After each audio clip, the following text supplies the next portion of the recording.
हिंदुस्तान में अंग्रेज भजायो तहरीक तेज़ करे सिंध की आज़ादी लाइ जदोजहद शुरू कई।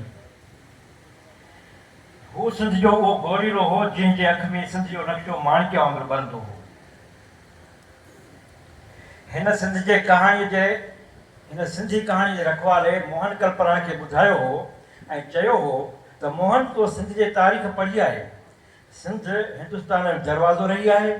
हर ॿाहिरें हमले जो शिकार पहिरीं सिंध ते थी आहे। सिकंदर एज़म खां वठी अंग्रेज़नि ताईं ही जेके माण्हू असांखे कायर ऐं गेदी चवनि था, मगर ख़ान पुछो आदमशुमारी जे हिसाब सां जेतिरनि सिंधियुनि गोलियूं खाधियूं आहिनि, जेतिरा माण्हू सिंध जे जेलनि में विया आहिनि, ओतिरा हिंदुस्तान में विया आहिनि।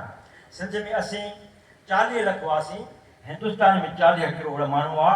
सिंध हिकु हेमू कॉलोनी हो, उन जे मुक़ाबले में हिंदुस्तान में 40 त छा 20 भगत सिंह न मिलंदा। यकीनन इहो सभु कमु हिकिड़े माण्हूअ जो न हो। उन में हू केतिरा इनकलाबनि जा नाला ॿुधाईंदो हो जेका सवे इनकलाबनि जी बाग़ियुनि जी डिघी कतार हुई। हुन हिंदुस्तान में अंग्रेज़ भॼायो, हलचल हलाई ऐं सभ खां पहिरीं सिंध जी आज़ादी जी ॻाल्हि कई। 1938 में आज़ाद सिंध जो नारो हणण वारो त संदसि इनकलाबी यार झामन कालाणी हो। ईअं परचो सिंध हलचल दौरान नयूं नयूं ॿुझूं हिकमत अमली ॻोल्हींदो हो ऐं श्री माधु शर्मा जंहिंखे लाठी शूटिंग केस में फांसी अचणी हुई ऐं श्री जीवत नर जिनकी ज़ाल परचे जो भरियल रहवालर घर में लिकाए रखंदी हुई। अक्सर लेखक लिखंदा आहिनि ऐं नबी बस ठोसे बि लिखियो आहे त हेमू कालाणी जॾहिं अंग्रेज़ जी रेल जी पटड़ी उखेड़ी ऐं टोड़े रहियो हो त साणस ॿ ॿिया जेके साथी गॾु हुआ उन्हनि में हिकिड़ो परचो विद्यार्थी हो जंहिं दुश्मन अचण ते हकल करे हेमूअ खे भॼी वञण जो चयो, पर हेमू संदसि आवाज़ ॿुधी न सघियो ऐं हू ॿ ॼणा भॼी विया। हेमू गिरफ़्तार थी पियो। हक़ीक़त में परचो इन कार्रवाई में कोन हो।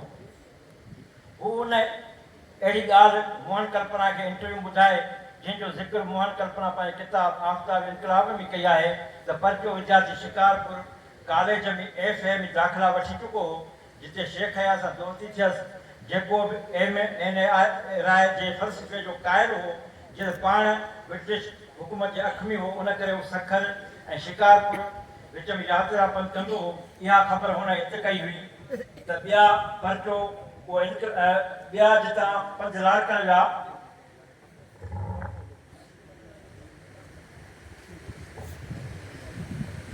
इहा ॻाल्हि हुन हिते कई त कहिड़े ॾींहुं फ़ौजी गाॾी सखर पंध भरिसां लॻंदी। हिन झामन कालाणी फ़ौजी गाॾी किराइण जी रिथ हेमू ऐं 3 साथियुनि अॻियां रखी। उहा रिथ ॿुधाए परचो कराची हलियो वियो हो ऐं जॾहिं हेमू कालाणी गिरफ़्तार थियो तॾहिं पाण कराची में हो। के महीना हू कराची में DG सिंध कॉलेज में पढ़ियो हो। सच त हेमू कालाणी सिंध जो बहादुर अॾो सुरमू हुयो। हेमू सिंध जे इनकलाबी हलचल जो उहो लाल गुलाबी इनकलाबी किताब हुयो जंहिंजो मुहाग परचो विद्यार्थी त बैक टाइटल ॼण NC विद्यार्थी ऐं झामन कालाणी हुआ। परचो विद्यार्थी जंहिं लाइ संदसि इनकलाबी साथी झामन कालाणी कहाणीकार मोहन कल्पना खे ख़त में लिखियो हो त हिंच सिंध में परचो विद्यार्थी हिकु इनकलाबी आहे। परचो इनकलाबी हो जेके थाड़ा हणंदो हो पंहिंजनि जे दिलनि ते। सिंध दोस्ती जे प्यार करण जा थाड़ा ऐं सरकारी बैंकुनि ऐं इदारनि खे लुटण फुरण हिन जी ज़िंदगी जो मामूल हो, पर इहो सभु कुझु सिंध जी आज़ादी वारी हलचल लाइ ख़र्च कंदो हो। अंग्रेज़ सरकार खे छॾे करे पंहिंजे सिंधी क़ौम जे सरमाएदार ऐं सेठियूं त सिंध ख़ातिर हिन सां प्यार कंदा हुआ। हिन जे हलायल सिंध हलचल सां बलार वेंदा हुआ।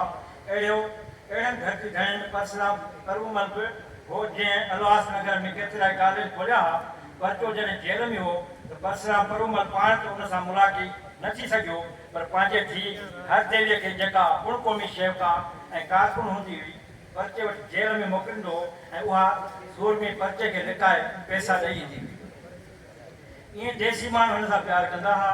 हिन न रुॻो शागिर्दनि जे देश भॻति तरबियत कई, पर हू आम नौजवान खां वठी